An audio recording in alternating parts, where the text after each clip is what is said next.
Hi everyone, and welcome to our Timmins Museum virtual workshop series where we are creating crafts in the safety of our home using supplies that you already have at home. And if you don't, they are usually things that are bought at the grocery store or the dollar store for a really affordable price. So this week we're going to be making some ice paint, which can get a little messy, so make sure that you have something to cover your work area. And I'm gonna go over everything that you're gonna need to create your ice paint. So you're going to need something to freeze your ice in. So I just bought this ice tray at the dollar store. So you can use that, or if you have a muffin tin or something small, because you wanna be able to work with the paint on your paper. So anything like that. You're also going to need some food coloring. So if you have your liquid food coloring at home, or if you have some of the gel food coloring that you can use, and in various colors. You're also going to need some popsicle sticks and some water, and obviously some paper. If you have white printer paper, you can use that. It is nice to use a more thick paper. So if you have some cardstock at home, or even if you're extra prepared, or if you're really lucky, you might have some watercolor paper that can be used as well. So we can get started with mixing our paint. Okay, so we're gonna start off with mixing our paint colors into our ice cube tray. So you're gonna wanna take your water and fill up each one of the sections. You don't need to fill them all the way up. I'm doing it about halfway.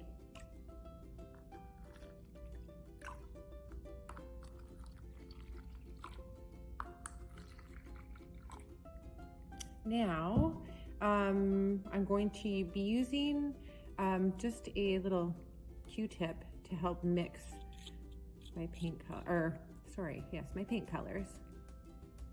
So I'll just take a little bit, and then I'm going to put it into my water and stir.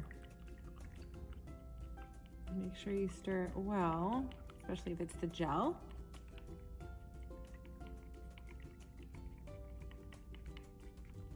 You can still see a few chunks in there. So I've decided to get all the colors of the rainbow. So I've got red, I've got orange, I've got yellow, green, blue, purple, pink, and even a little brown. So once that is mixed in, make sure not to touch the colored area because it will stain your skin. And then if you want, something that you can do is to label what color it is that you are putting in each. You know, maybe for some reason, sometimes the red and the orange, like if you look at this, it's hard to tell the difference. So you can write it on your stick, and then you're going to stick the sticks in.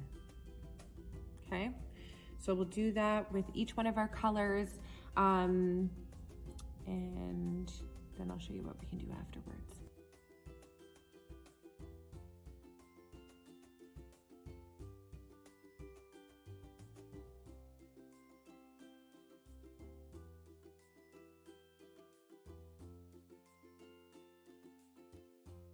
Okay guys, so our watercolor paints have now been mixed and are ready to go into the freezer. But before we do that, there were some optional supplies that I had included on your list of things that you were gonna need, which were some tape and straws. If you don't have straws, you can use wooden skewers or chopsticks or any long solid object.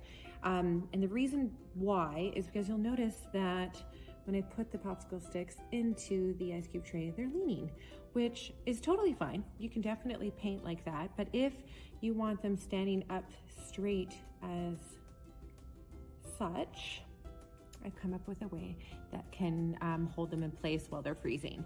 So what you can do is take your 2 straws or your popsicles, your chopsticks, and you're going to tape the ends together. Oops, you'll see there. And then what you can do is place it in the middle of your ice cube tray. Sorry, I'm losing my words. And then now you can have your popsicle sticks poke through. And this will help hold it up straight when it's freezing. There we go. See? Like that. So I'll do that for the other ones as well. And then you're going to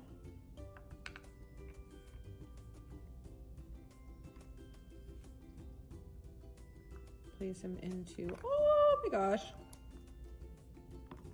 Be careful. Don't forget to hold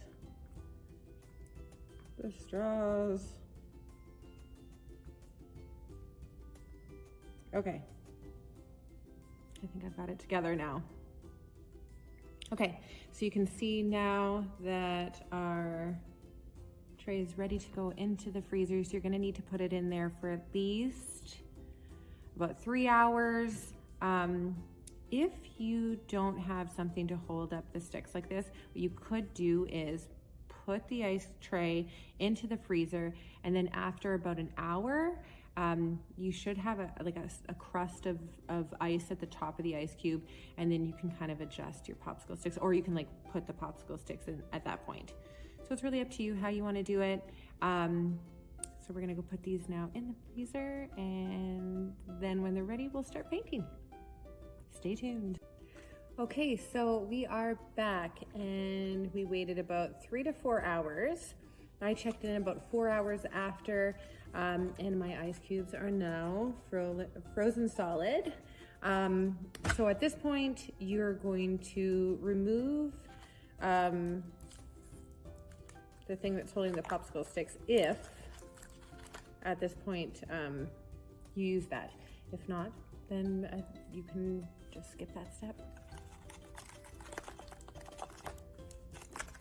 Okay, so I am using a ice cube tray that has those soft bottoms that help you with just popping out the ice cubes. If you do not have that, you can put a little bit of warm or hot water in your sink and lower your ice cube tray into it and hold it there for a couple of seconds, and then they should be able to be easily removed. So let's check out our colors. I'm really excited. Okay, so we've got our red, orange, yellow, green, some blue, purple, a little bit of pink. It doesn't look super pink, but hopefully it turns out like that on the paper. And then also some brown. Okay, so we can get started on painting on our paper. So I just have my ice cubes just on this silver tin foil, aluminum foil tray, I mean. So they're good to kind of store that on there, or you can store them on a plate so that when they're melting, it's not melting all over the place, because food coloring does stain. So now I will, and you can even have, if you have another tray, you can keep your paper that you're going to be painting on the tray as well. So I'm just going to take a piece of cardstock and I'm going to start painting. So let's see how it goes. Okay, so since I did the colors of the rainbow, I figure I can just start with doing something like that. So we're gonna try. Ooh, so fun.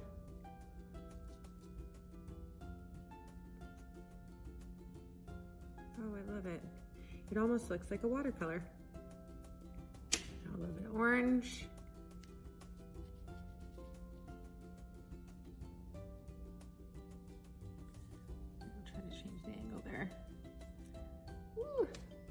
Some yellow,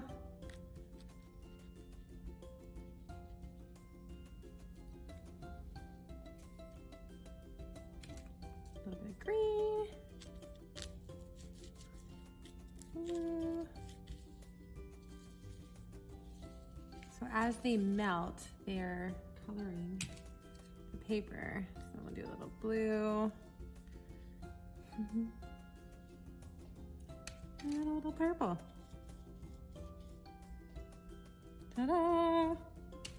And you can do different designs. So that is just on my cardstock paper. So then you can put that aside and let it dry. And then I'm gonna try testing it out on some watercolor paper. So on this, I think I just wanna go maybe a little bit more with more organic shapes and just kind of do, you know, swirl about.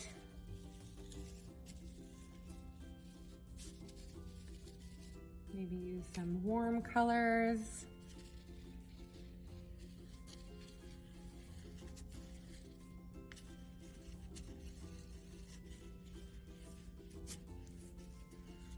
So it is a little bit different on the watercolor paper.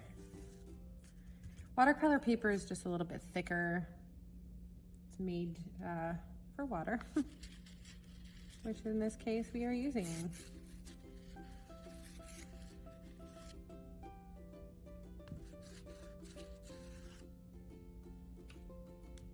Maybe a little bit of pink this time. Let's see if it looks any different than the red. Oh yeah.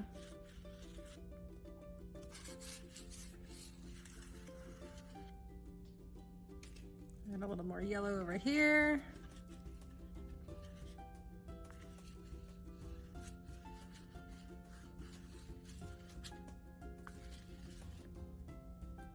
A little more orange.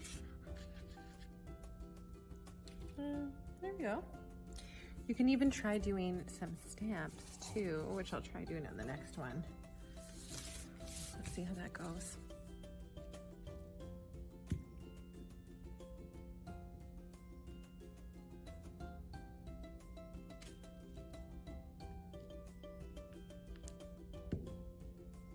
Maybe if I just even leave them on in a pattern, and as they melt, oh.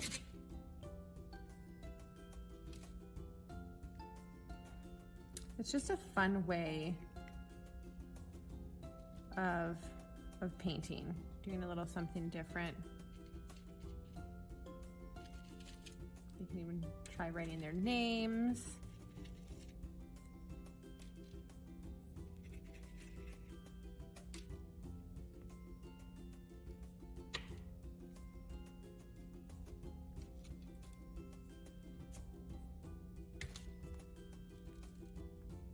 Anyway, I think it turned out really cool.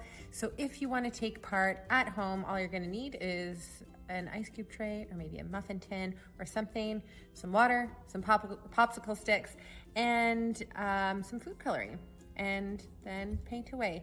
And we'd love to see what you're doing at home, so please do share with us with hashtag Timmins Museum, and stay tuned for our next virtual workshop series.